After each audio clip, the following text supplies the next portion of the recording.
इसे देखिए और बताइए कि आज की क्लास में हम क्या पढ़ने वाले हैं। आज आपको बताना होगा। यस, आज की क्लास में हम पढ़ेंगे विराम चिन्ह। यहाँ पर ऐसे लिखा जाता है इसको, चिन्ह, जिसे इंग्लिश में आप कहते हो पंक्चुएशन मार्क्स। अब ये क्यों आवश्यक है? विराम चिन्ह क्यों इसे पढ़ें? अगर इसको ना पढ़ें तो क्या होगा?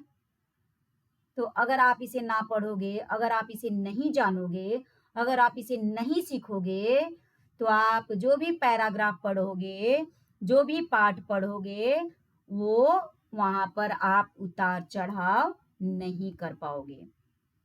यानी पढ़ने का भी एक तरीका होता है। आप सही तरीके से अपने पाठ को प्रस्तुत नहीं कर पाओगे। तो इन चिन्हों की सबसे बड़ी आवश्यकता ये है कि ये हमें सही सही पढ़ना सिखाते हैं। कहाँ पर रुकना है, कहाँ पर ज्यादा रुकना है, कम रुकना है, किसी की कही हुई बात को कैसे प्रेजेंट करना है, ये सभी चीजें हमें ये निशान सिखाते हैं, ये चिन्ह सिखाते हैं। तो जानना आवश्यक है ना। तो चलिए आज हम सीखते हैं विराम चिन्ह। तो सबसे पहले ये देखिए, यहाँ पर विराम चिन्ह है, जिसे आप इंग्लिश में पंक्चुएशन मार्क्स कहते हैं। उसका निशान है, यानी कि एक एक का क्या निशान होता है, और यहाँ पर एग्जाम्पल है।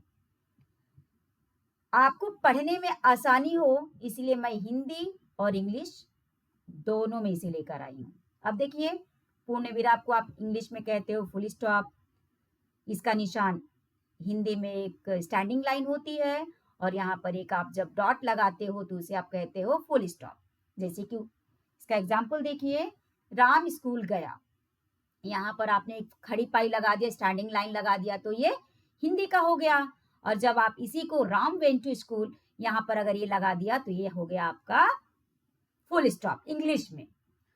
अब इसी तरह से अल्प विराम को देखिए, इंग्लिश में आप क्या कहते हो, इसका निशान क्या है, और इस पे बनने वाले सेंटेंस क्या है। इसी तरह से प्रश्नवाचक को देखिए, इसके निशान को देखिए, और यहाँ पर सेंटेंस को भी पढ़िए। दोनों है, हिंदी और इंग्लिश दोनों है। बिल्कुल ऐसे ही विस्मयादिबोधक, जिसे आप एक्सक्लेमेशन मार्क कहते हो, उसे देखिए। उसके बाद उद्धरण चिन्ह को देखिए। उसके बाद यहाँ पर बने हुए सेंटेंस को पढ़िए। इसी तरह से द्विबिंदु, जिसे आप कॉलन कहते हो, उसके निशान को पहचानिए, और इससे बनने वाले सेंटेंस, यानी जब सेंटेंस बनाओगे तो आप इस निशान को कहाँ पर कैसे प्रयोग करोगे। तो यहाँ तक ये बात आपको समझ में आई कि सबसे पहले आप इस चिन्ह को कैसे पहचानोगे, वाक्य कैसे बनाओगे, या वाक्य में ये निशान है तो आप उसे कैसे फाइंड आउट करोगे। और सबसे बड़ी बात है कि पढ़ते समय कहाँ पर आप रुकोगे, कहाँ पर क्वेश्चन का भाव प्रस्तुत करोगे, ये सभी बातें आपको जानना आवश्यक है। अब इसके एक एक भाग को देखते हैं। देखिए, सबसे पहले पूर्ण विराम वाक्य के अंत में लगाया जाता है। पूर्ण विराम हमेशा वाक्य के अंत में आता है तथा यह बताता है कि बात पूरी हो गई है, यानी आपकी जो बात है ना, आप कंप्लीट कर चुके हैं। तब वहां पर आप लगाओगे फुल स्टॉप। जैसे कि राम स्कूल गया, मुझे आम पसंद है, आपकी बात यहाँ पर कंप्लीट हो चुकी है। अब देखिए अल्प विराम, थोड़ी देर रुकने के लिए या एक से अधिक चीजों का अलग करने के लिए, यानी जो चीजें होती है ना उसको अलग करने के लिए आप इस अल्प विराम का प्रयोग करते हैं। जैसे कि राम, श्याम, मोहन, सीता। अब यहाँ पर कई नाम है ना, तो यहाँ पे थोड़ी थोड़ी देर के लिए आप रुक रहे हो, तो इसीलिए यहाँ पर आपका हो जाएगा अल्प विराम।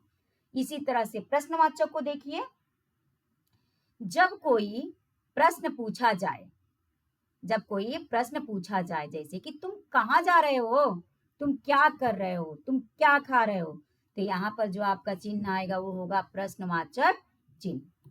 अगला देखिए विस्मयादिबोधक, जैसे कि खुशी, दुख, आश्चर्य आदि भाव प्रकट करने के लिए इस निशान का हम प्रयोग करते हैं। जैसे कि वाह क्या बात है, अरे तुम यहाँ कैसे।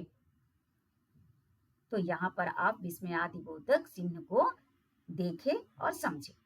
अब अगला देखिए उद्धरण चिन्ह। मैंने कहा था ना कि किसी की कही हुई बात को जब आप एज इट इज ले लेते हो तब वहां पर आप इस उद्धरण चिन्ह का प्रयोग करते हो।